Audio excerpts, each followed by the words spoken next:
तो बात है 1995 की, यूपी के एक छोटे से गांव की, जिस गांव का नाम रूरा था। वह गांव अपनी फर्टिलाइज़र के काम के लिए बहुत ज़्यादा मशहूर था। उस गांव में 2 फर्टिलाइज़र की फैक्ट्री थी, एक Munna Lal fertiliser private limited, दूसरी Ramesh and sons fertiliser company. गांव के लगभग सभी लोग मुन्ना लाल की फैक्ट्री में काम करते थे और मुन्ना लाल का काम रमेश की फैक्ट्री से काफ़ी ज़्यादा चलता था। एक रात मुन्ना लाल की फैक्ट्री में बहुत ज़ोर का धमाका हुआ। धमाके के साथ वहाँ 500 से ज़्यादा लोग मारे गए। धमाका इतनी ज़ोर का था कि हादसे में सिर्फ 2 लोग जिंदा बचे। पूरे गांव में जैसे तबाही मच गई हो। हर परिवार के लोग मारे गए थे। हादसे में जो 2 लोग बचे थे वो भी जल गए थे, पर उनकी जान बच गई थी। उन 2 में एक फैक्ट्री के वॉचमैन शंभू काका थे। शंभू काका वहाँ 15 साल से फैक्ट्री में वॉचमैन का काम कर रहे थे और मुन्ना लाल के भी वो बहुत ज़्यादा खास थे। बेचारे शंभू काका का भी हादसे में एक हाथ जल गया था। शंभू काका की गांव में बहुत ज़्यादा इज्जत थी। शंभू काका ने गांव में काफ़ी लोगों की मदद की थी। हादसे के 3 साल बाद शंभू काका एक ऑफिस में गार्ड की नौकरी कर रहे थे। उनके 2 बच्चे थे, जिसमें एक लड़की थी जिसकी शादी हो गई थी और एक बेटा भी था जो कॉलेज में 3rd ईयर में था। गांव में नवरात्रि का समय था और नवरात्रों का मेला लगा हुआ था। गांव में बहुत चहल पहल भी थी। हर कोई शाम को काम के बाद मेले में जाता था। महेश को भी मेले में जाने की बहुत ज़्यादा उत्सुकता थी। उसने अपने पापा से पूछा, पापा मुझे भी मेले में जाना है, कुछ पैसे दे दो। रामू काका बोले, ये लो बेटा, पर शाम को वापस आते समय ऑफिस आ जाना, साथ में घर चलेंगे।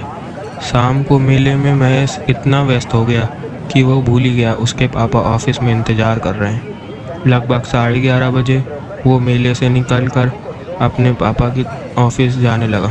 ऑफिस पहुंचते ही उसने देखा उसके पापा ऑफिस के बाहर उसका इंतज़ार कर रहे हैं। दोनों एक साथ घर की तरफ जाने लगे। लगभग 12 बजने वाले थे और दोनों पैदल ही चले जा रहे थे। रामू काका ने बोला, बेटा जल्दी चलना, 12 बजने वाले हैं, घर पहुंचना है, तुम्हारी मम्मी घर पे अकेली है। उनके घर की तरफ जो रोड जाती थी वह वैसे तो बहुत खाली रहती थी, पर नवरात्रों के कारण उस रोड पे बहुत भीड़ थी। महेश बोला, पापा वो बगल वाला कच्चे रास्ते से चलते हैं ना, जल्दी पहुंच जाएंगे। वो दोनों उस कच्चे रास्ते पर चलने लगे। ये रास्ता सीधे उनके घर की तरफ जाता था। रास्ते के बीच में एक कब्रिस्तान भी पड़ता था।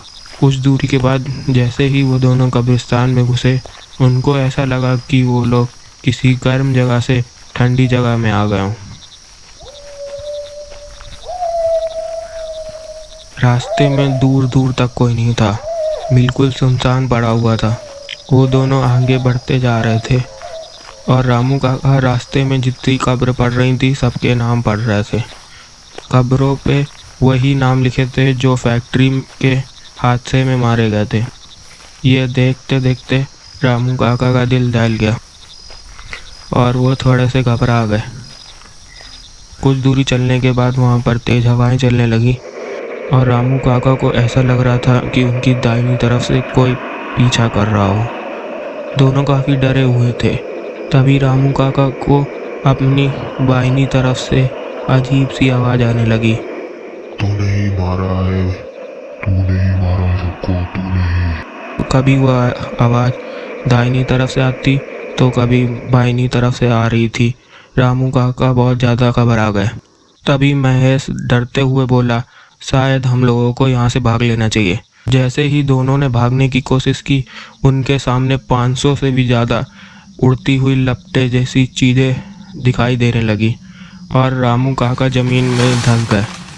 महेश ने अपने पापा को बचाने की कोशिश की, पर तभी वो 500 से ज़्यादा लपटें मिल गई और एक अजीब सा शरीर में बदल गई। महेश बोला, मेरे पापा को छोड़ दो, उनको जाने दो, पर रामू काका तो ज़मीन में धंस चुके थे। तभी रामू काका बोले, मुझे माफ़ कर दो, मैंने ही मारा था सबको, मैंने ही आग लगाई थी फैक्ट्री में।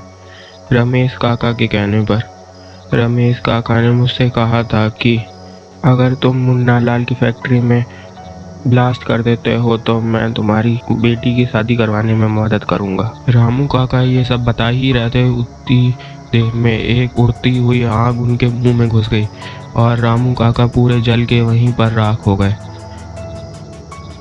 महेश ये सब देखता ही रह गया। वो रोता रहा और अपने पापा को नहीं बचा पाया।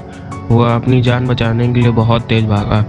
भागते भागते वो अपने घर पहुंचा और सुबह जब लोगों ने उससे पूछा है कि कल रात को क्या हुआ, तो वह कुछ बोलने लायक नहीं रहा था।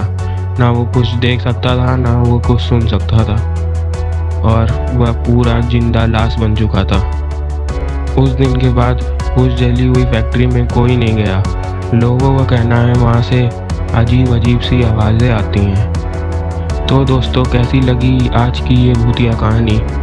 उम्मीद है आपको ये कहानी पसंद आई होगी। अगर आपको ये वीडियो अच्छी लगी हो तो वीडियो को लाइक ज़रूर कर दीजिए और चैनल को सब्सक्राइब करना ना भूलिएगा।